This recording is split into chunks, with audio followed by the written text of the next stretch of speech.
crecimiento ahora era o tenía que incluir necesariamente el impacto positivo en el medio ambiente. O sea, todo lo que hiciéramos en Logan todo lo que hagamos en Logan busca tener un impacto positivo en el medio ambiente. Y como parte de esa nueva misión o parte de ese nuevo pensamiento es que estoy acá y la invitamos a Dafna a hablar también. Porque queremos contagiarlos a todos ustedes a que hagan lo mismo, porque los necesitamos. Porque necesitamos ser muchos más de los que somos y necesitamos trabajar realmente en estos temas, porque son temas importantes. Dafna forma parte de Presente. Presente es la empresa que nos ayudó en Logan a dar el primer paso, que fue descarbonizar nuestra operación y nuestros productos y nuestros servicios. Sería algo así como una especie de, en términos más nerds, de moat o de seismic de la sostenibilidad. Y Dafna ocupa el rol muy importante ahí de ser la capacitadora, ser la directora de educación dentro de Presente. Ella da muchísimos entrenamientos y le explica a la gente cuál es el problema, qué se puede hacer, es especialista en sostenibilidad. Y también es autora del libro que más subrayé, esto nunca te lo confesé, debe ser el libro más subrayado del último año, o de los últimos años. Lo tengo ahí en mi mesita de luz, que se llama Cómo rompimos el mundo y cómo podemos arreglarlo. Y bueno, justamente le invitamos a Dafna a que nos explique qué es lo que está roto y cómo podemos arreglarlo desde nuestro lugar de personas que trabajan en la industria del marketing y el marketing digital específicamente. Así que Dafna, bienvenida a la MMA. El escenario es tuyo. Gracias, Nachi.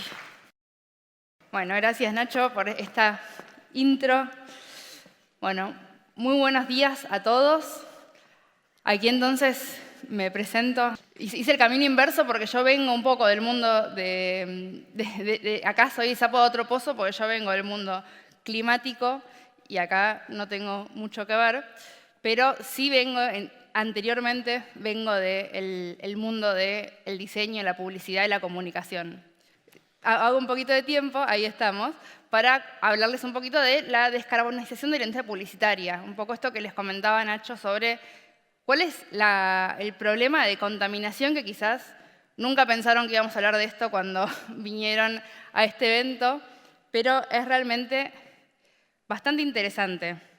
Bueno, me conocen un poco más en las redes como la loca del tupper, que es el apodo que me puse a mí misma después de estar mucho tiempo siendo la loca del reciclado, la loca de la botellita, de la bolsa. Un día dije, bueno, empiezo a entender que reciclar no es la solución que quería creer que era y empiezo a en vez de reciclar los residuos que genero, voy a seguir este mandato que quizás alguna vez escucharon, quizás no, que es que el mejor residuo es el que no se genera.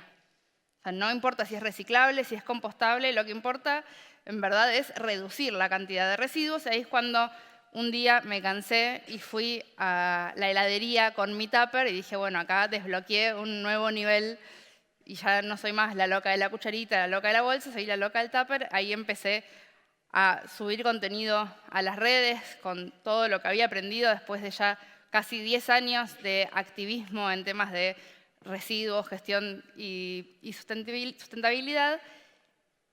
Y esto, bueno, se ve que en tiempo y espacio pegó, a la gente le pareció muy interesante poder aprender cuáles eran las pequeñas cosas que podíamos hacer en nuestro día a día. Estamos todo el tiempo tomando decisiones. Desde que nos despertamos hasta que nos vamos a dormir, estamos tomando decisiones. ¿Qué impacto tiene cada una de esas decisiones de consumo?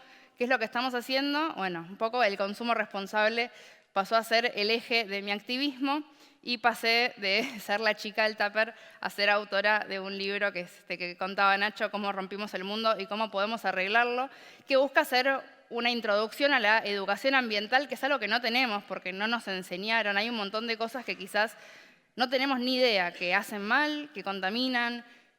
No sabemos, no es que lo hacemos de malos. Entonces, bueno, la educación ambiental es lo que nos empieza a dar información y contenido para quizás tomar mejores decisiones. Así que ahí empiezo a contarles lo que me trae acá, que esta imagen quizás todos podemos coincidir que es muy estética, es muy linda, yo la tendría de fondo de pantalla, es divina, pero no es simplemente un fondo de colores.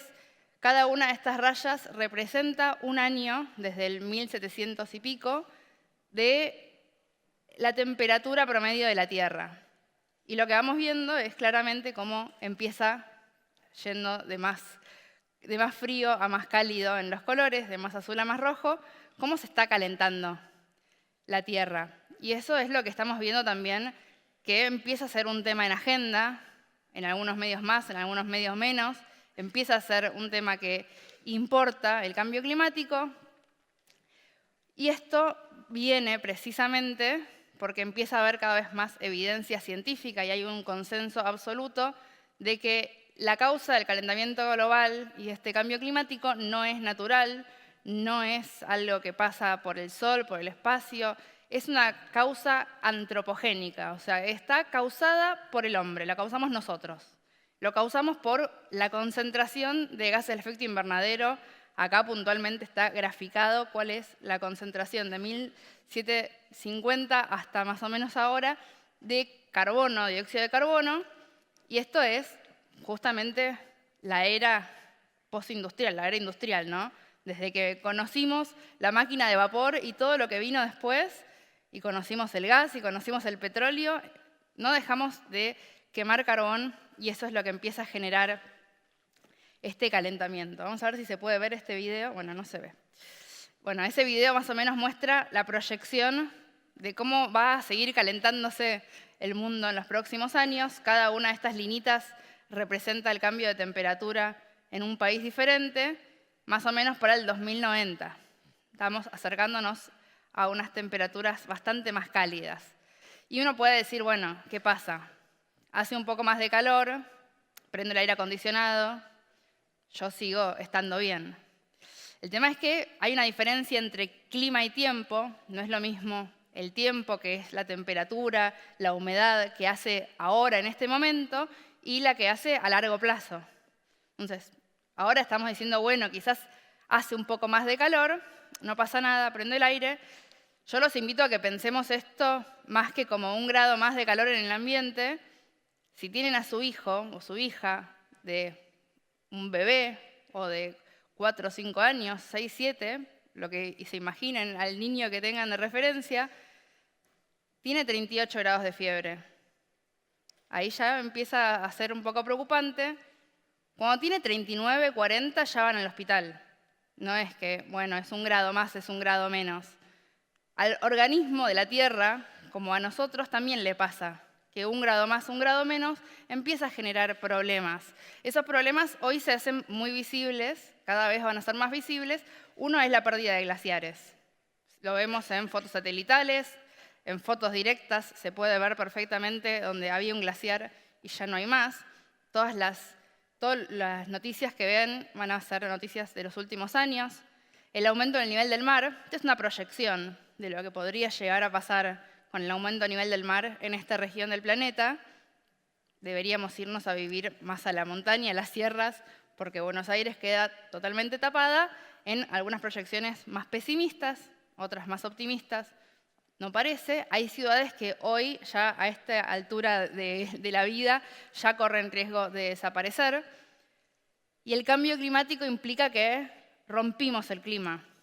O sea, la manera en la que llovía antes, ahora ya no llueve tan así, ahora llueve más intenso, más fuerte, más frecuente, y en algunos lugares se generan inundaciones. En algunos lugares se generan inundaciones y en otros lugares sequías. No llueve por un montón de tiempo, que es lo que estamos viendo ahora acá.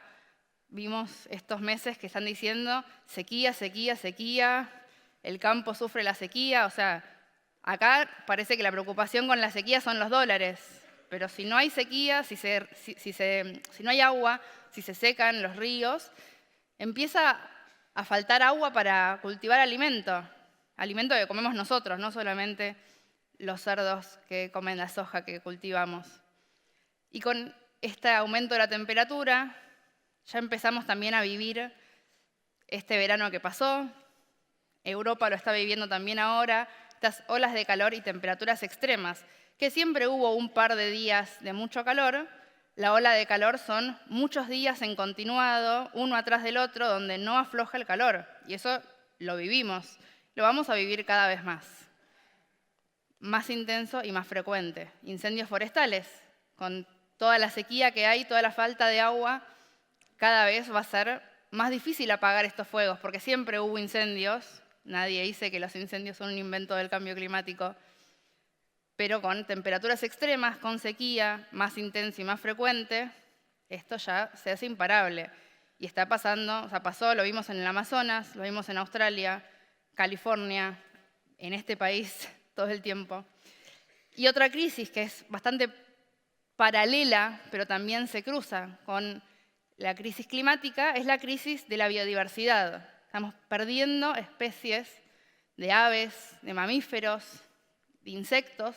Se están extinguiendo un montón de especies todo el tiempo, más de 2/3 de la vida silvestre en menos de una vida. O sea, en menos de 70 años estamos extinguiendo un montón de especies por la actividad del hombre.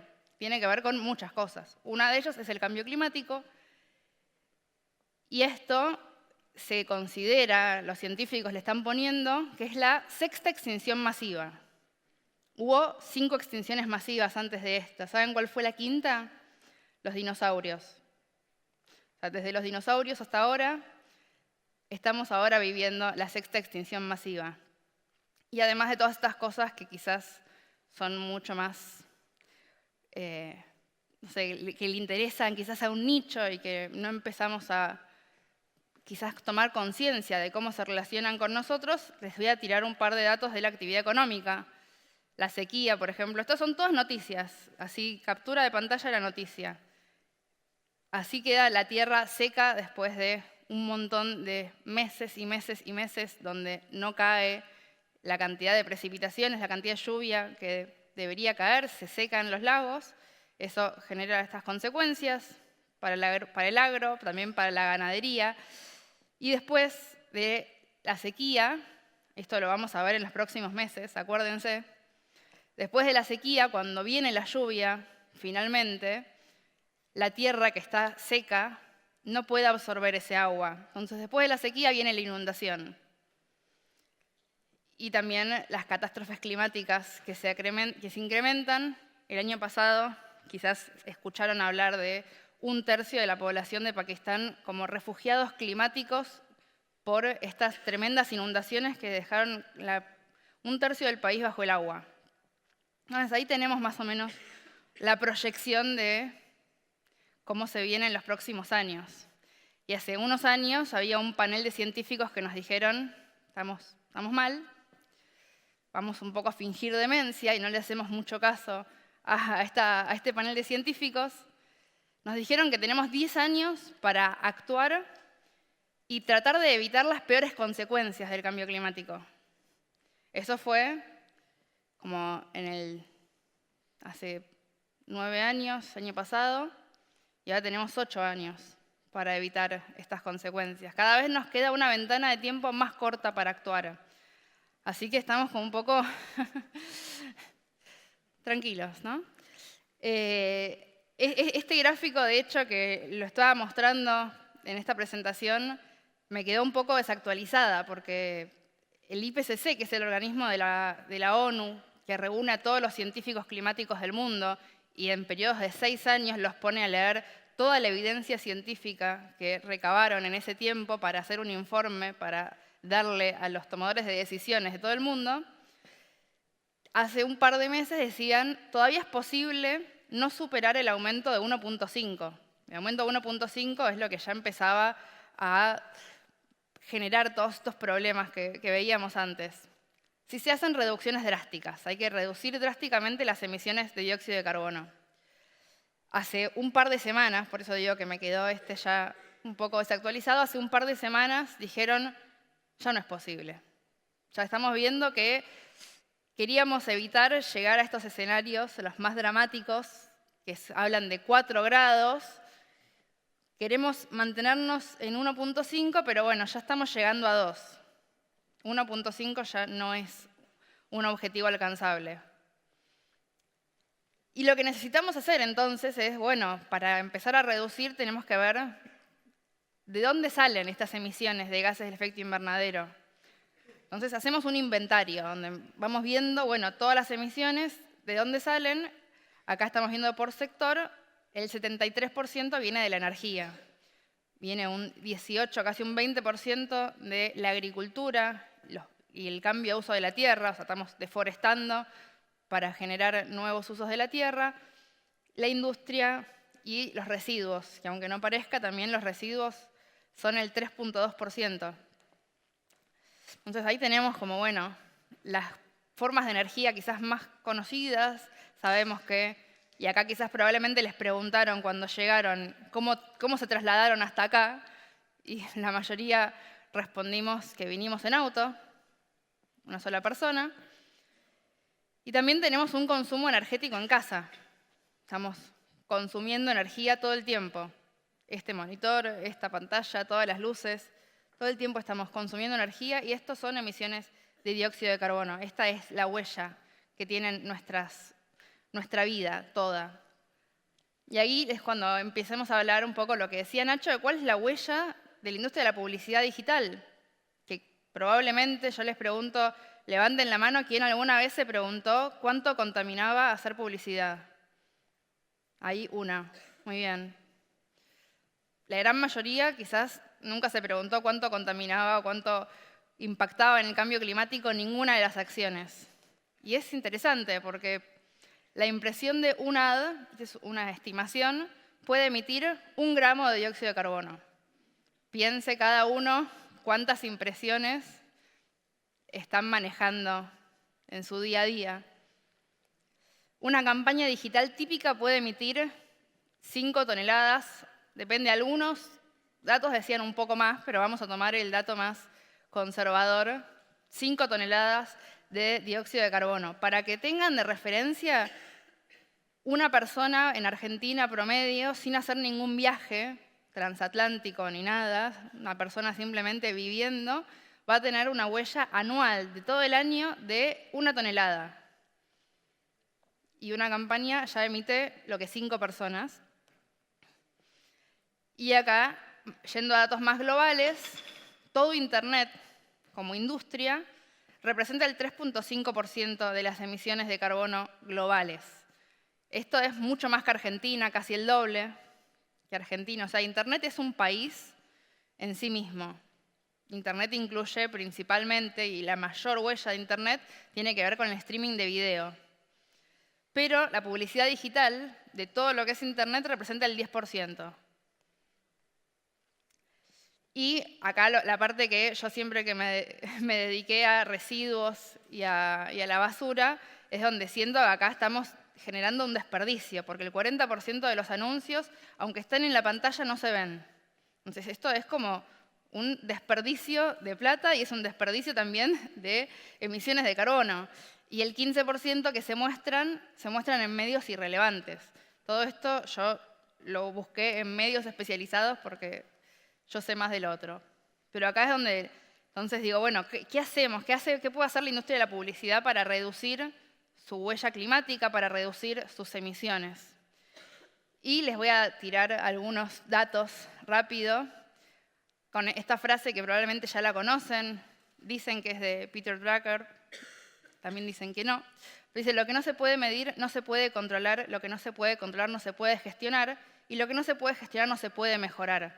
Entonces, el primer paso de todos, lo que necesitamos hacer cuando vamos a empezar a mejorar nuestra huella y mejorar nuestra performance, es medir. Necesitamos medir cuánto estamos emitiendo, cuál es el consumo de nuestras campañas. Para eso, por suerte, hay herramientas que nos permiten entender cuáles nuestras emisiones en los diferentes alcances. En lo que es el protocolo de gases de efecto invernadero, no me voy a poner muy técnica en esto, pero se divide las emisiones en 3 alcances. Uno son los alcances directos, que es, por ejemplo, la energía que consumo en mis instalaciones, la energía que digamos que el aire acondicionado de mi instalación genera gases de efecto invernadero, no por la energía, sino por los gases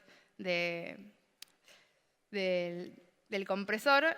Los vehículos, estos son como las emisiones directas, pero después están todas las emisiones indirectas, que las emisiones no las genero yo cuando aprieto un interruptor. Las emisiones se generan en la central eléctrica que está quemando gas y petróleo para abastecerme a mí de energía eléctrica. Entonces, esas son emisiones de lo que se llama el alcance 2, y después está el alcance 3 también, que tiene que ver con las emisiones de mis proveedores, ¿no? Como ya mucho más externo, porque entonces, claro, si nos vamos a guiar solamente por las emisiones directas, son poquitas. El tema es que mis proveedores también, para traerme el stand, tuvieron que hacer un viaje, para producirlo tuvieron que generar emisiones, entonces todas las emisiones implican también toda mi cadena de valor para atrás, la virtual y la física. Y ahí es donde se pone más complejo, ¿no? ¿Cómo hago para medir todo esto que yo no controlo? Ahí es donde también está bueno que hay herramientas para hacer esto. Ahora, una vez que ya sé dónde están mis emisiones en cada uno de los alcances, ahí es donde puedo reducir. Puedo decir, acá estoy haciendo esto, esta es mi línea de base, ya sé que estoy contaminando todo esto en mi business as usual, o sea, lo que hago como lo hago, contamina esto. Bueno, ahora, ¿qué puedo hacer para reducir estas emisiones? Y acá es donde empiezo a tomar decisiones y hacer un plan para 2030 y un plan para 2050, porque la idea, y probablemente eso quizás lo escucharon, necesitamos llegar a 2050 con una carbono neutralidad. O sea, todo lo que emitimos tiene que quedar en cero balanceado con lo que compensamos, que ahora vamos a hablar de eso. Pero les voy a tirar un par de datos para que quizás algunos ya lo sabían y son más intuitivos y otros quizás no lo sabían, de cómo pueden reducir la huella de sus campañas. Primero, saber que el video, como les contaba, el streaming es lo que más tiene huella en Internet.